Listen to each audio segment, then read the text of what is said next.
আজকে আমরা আলোচনা করব জিকে থেকে বেশ কয়েকটি গুরুত্বপূর্ণ প্রশ্ন উত্তর, যেগুলো তোমাদের আপকামিং চাকরির পরীক্ষার জন্য খুবই গুরুত্বপূর্ণ। আজকের প্রথম প্রশ্ন,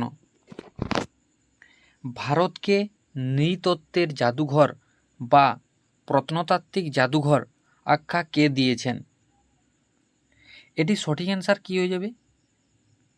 Rabindranath Tagore, Kalidas, Vincent Smith, Bampfylde Fuller. সঠিক উত্তর কী হয়ে যাবে? এখানে সঠিক উত্তর হয়ে যাবে ভিনসেন্ট স্মিথ। তোমরা মনে রাখবে এর পাশাপাশি ভিনসেন্ট স্মিথের বিখ্যাত দুটো বইয়ের নাম। এগুলো ভারতীয় সংস্কৃতি সম্বন্ধে লেখা বিখ্যাত বই। প্রথম বইয়ের নাম the early history of India, the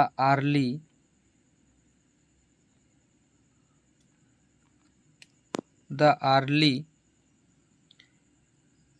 history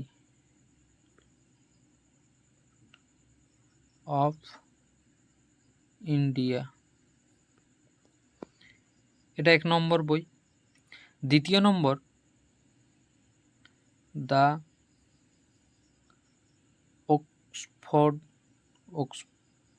Oxford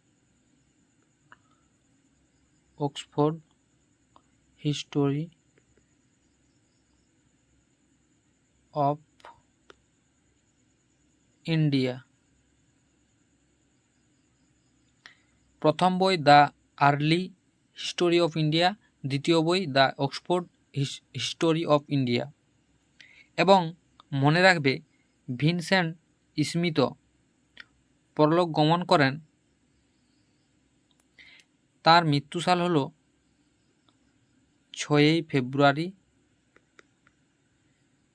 ফেব্রুয়ারি 1920 খ্রিস্টাব্দে তিনি মৃত্যুবরণ করেন। এর পরের প্রশ্ন, খাজুরাহোর মন্দিরগুলি কোন বংশীয় রাজাদের কীর্তি?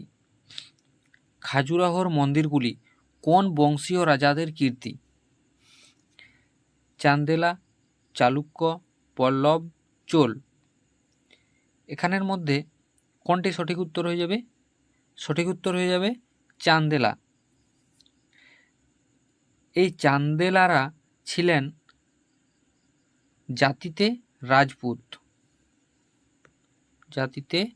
রাজপুত এবং চান্দেলা রাজবংশের প্রতিষ্ঠাতা হলেন নান্নুকা। এটা তোমরা মনে রাখবে, চান্দেলা রাজবংশের প্রতিষ্ঠাতা হলেন নান্নুকা এবং চান্দেলারা ছিলেন জাতিতে রাজপুত।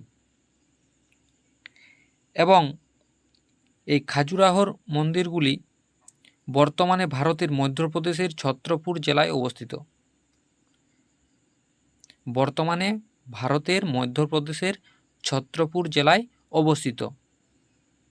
মধ্যপ্রদেশের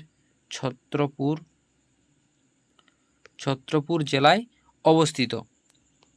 নেক্সট প্রশ্ন, বঙ্গভঙ্গের ফলে গঠিত নতুন প্রদেশ অর্থাৎ পূর্ববঙ্গ ও অসমের গভর্নর কে ছিলেন? 4টি অপশন দেওয়া আছে। 4টি অপশনের মধ্যে কোনটি হয়ে যাবে সঠিক উত্তর? সঠিক উত্তর হয়ে যাবে সি, ব্যামফিল্ড ফুলার। মনে রাখবে, বঙ্গভঙ্গের ফলে যে দুটি নতুন প্রদেশ গঠিত হয়েছিল সেগুলির নাম পূর্ববঙ্গ ও অসম। পরীক্ষায় বারবার চলে আসে এরকম প্রশ্ন যে বঙ্গভঙ্গের ফলে গঠিত নতুন দুটি প্রদেশের নাম পূর্ববঙ্গ ও অসম। সঠিক উত্তর। এর পাশাপাশি মনে রাখবে, বঙ্গভঙ্গ কার্যকর করেন 1905 সালের সালের 16ই অক্টোবর লর্ড কার্জন 1905 সালের 16ই অক্টোবর বঙ্গভঙ্গ কার্যকর করেন এবং 1911 সালে বঙ্গভঙ্গ রদ করেন লর্ড হার্ডিঞ্জের সময়। লর্ড হার্ডিঞ্জ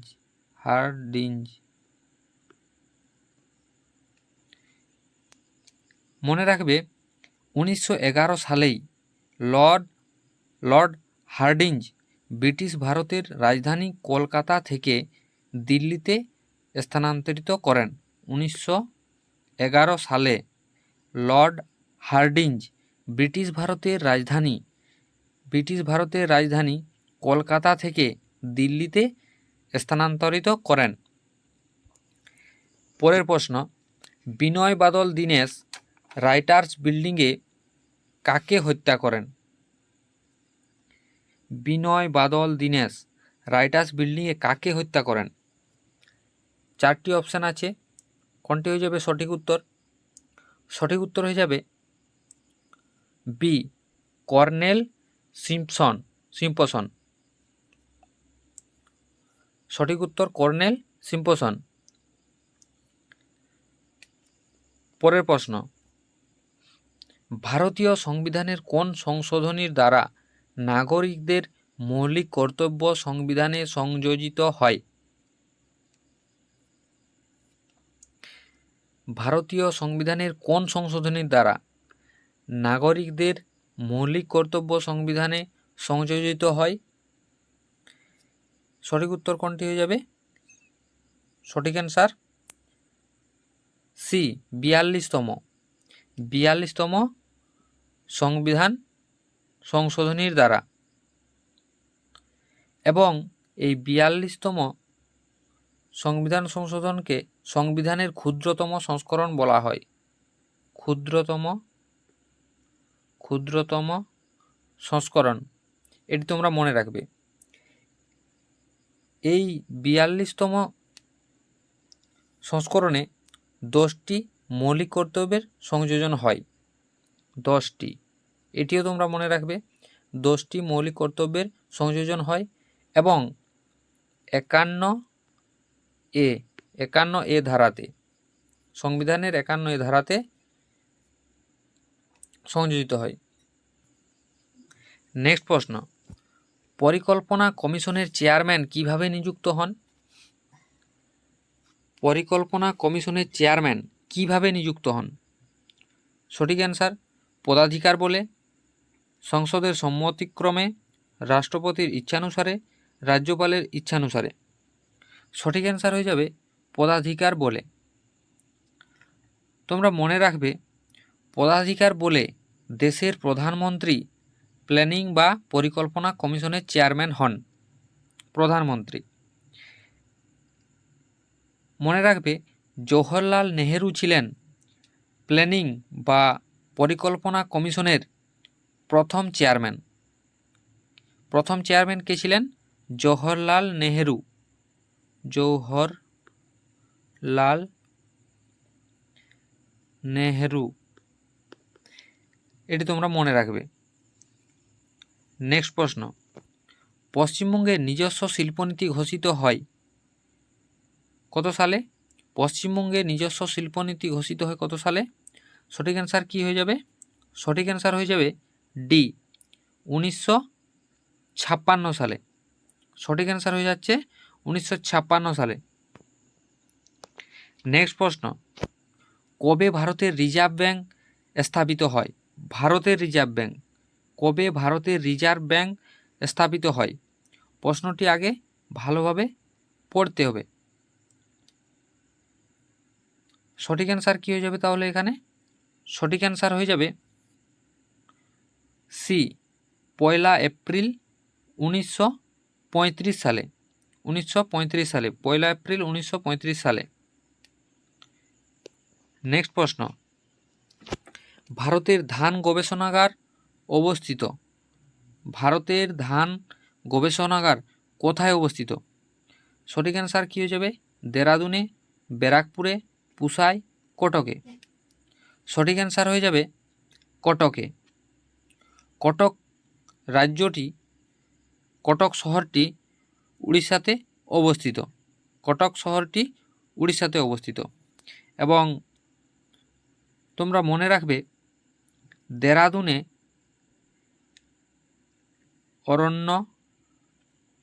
অরণ্য গবেষণাগার রয়েছে।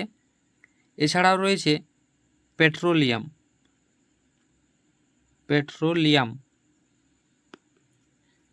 পেট্রোলিয়াম গবেষণাগার রয়েছে। ব্যারাকপুরে কি রয়েছে? পাট গবেষণাগার রয়েছে ব্যারাকপুরে। পুসায় কি রয়েছে? পুসায় গম গবেষণাগার রয়েছে। এবং মনে রাখবে তোমরা একটি গুরুত্বপূর্ণ তথ্য, আন্তর্জাতিক ধান গবেষণাগার কেন্দ্র রয়েছে ম্যানিলাই। এটি আন্তর্জাতিক ধান গবেষণাগার কেন্দ্র। আন্তর্জাতিক ধান গবেষণা কেন্দ্র রয়েছে ম্যানিলাই। পরের প্রশ্ন, ভারতের দীর্ঘতম সেচ খালটি হল? ভারতের দীর্ঘতম সেচ খালটি কি? ইডেন খাল, সারদা খাল, যমুনা খাল, দোয়াব খাল। সঠিক উত্তর হয়ে যাবে সারদা খাল। তোমরা মনে রাখবে সারদা খাল অবস্থিত উত্তরপ্রদেশে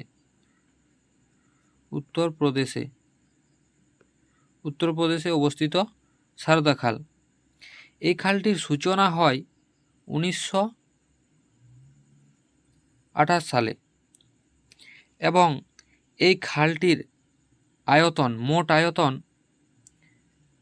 13,624 কিমি। 13,624 কিমি। নেক্সট প্রশ্ন, এইডস ভাইরাস রক্তের কোন কোষের বৃদ্ধি ব্যাহত করে?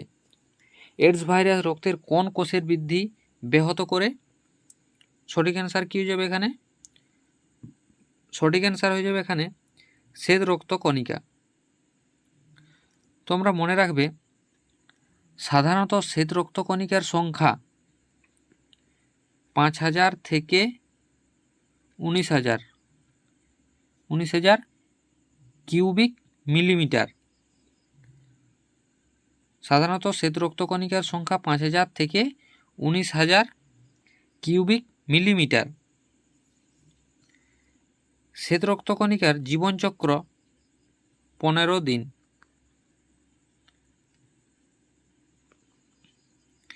মনে রাখবে লোহিত রক্তকণিকা পুরুষ দেহে 5.6 মিলিয়ন কিউবিক মিলিমিটার এবং স্ত্রী দেহে 4.5 কিউবিক মিলিমিটার। এবং লোহিত রক্তকণিকার জীবনচক্র 120 দিন। 120 দিন লোহিত রক্তকণিকার জীবনচক্র। এর অপর নাম, লোহিত রক্তকণিকার অপর নাম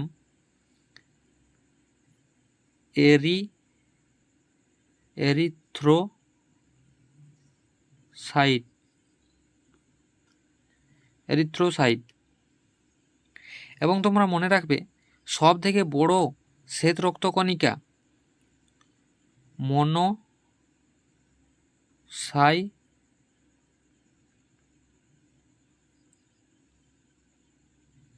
মনোসাইটস। সব থেকে বড় শ্বেত রক্তকণিকা মনোসাইটস। এটি তোমরা মনে রাখবে। পরের প্রশ্ন, বৃষ্টির ফোঁটা গোলাকার হওয়ার কারণ কি? বৃষ্টি পড়লে যে ফোঁটা গোলাকার আমরা দেখতে পাই তার কারণ কি?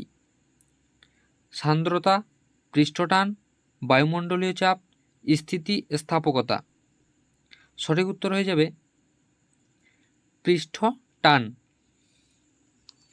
নেক্সট প্রশ্ন, সরলতম মস জাতীয় উদ্ভিদের নাম কি? সরলতম মস জাতীয় উদ্ভিদের নাম হলো, এখানে 4টি অপশন দেওয়া আছে। 4টি অপশনের মধ্যে কোনটি হয়ে যাবে সঠিক উত্তর? সঠিক উত্তর হয়ে যাবে বি, রিক্সিয়া। রিক্সিয়া হয়ে যাবে সঠিক অ্যান্সার। পরের প্রশ্ন, কোন গ্যাস মার্স গ্যাস নামে পরিচিত? Helium, methane, nitrogen, carbon dioxide. এখানে সঠিক অ্যান্সার হয়ে যাবে বি, মিথেন। মনে রাখবে, ইউরিয়া হল গবেষণাগারে প্রস্তুত করা সর্বপ্রথম জৈব যৌগ। জৈব যৌগ ইউরিয়া। ইউরিয়া ইউরিয়া হল গবেষণাগারে প্রস্তুত করা সর্বপ্রথম জৈব যৌগ। পরের প্রশ্ন, বিদ্যাসাগরের প্রথম মুদ্রিত গ্রন্থ কোনটি? বিদ্যাসাগরের প্রথম মুদ্রিত গ্রন্থ কোনটি? এখানে 4টি অপশান আছে। 4টি অপশনের মধ্যে কোনটি হয়ে যাবে সঠিক অ্যান্সার? সঠিক অ্যান্সার হয়ে যাবে বি, বেতাল পঞ্চবিংশতি। তোমরা মনে রাখবে, বেতাল পঞ্চবিংশতি মূল গ্রন্থটি সংস্কৃত ভাষায় রচিত এবং প্রকাশিত হয় 1847 খ্রিস্টাব্দে। এছাড়া মনে রাখবে, মহাভারতের উপক্রমণিকা এটি বিদ্যাসাগরের প্রথম বাংলা রচনা।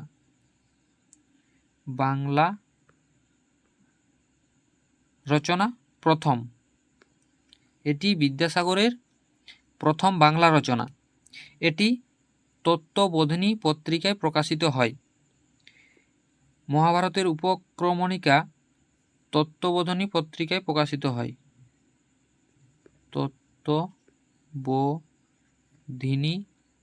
পত্রিকায় প্রকাশিত হয় 1843 থেকে 44 খ্রিস্টাব্দের মধ্যে। এবং এই গ্রন্থটি মুদ্রিত হয় 1860 সালে। এই ছিল আজকের জিকে থেকে গুরুত্বপূর্ণ প্রশ্ন উত্তর।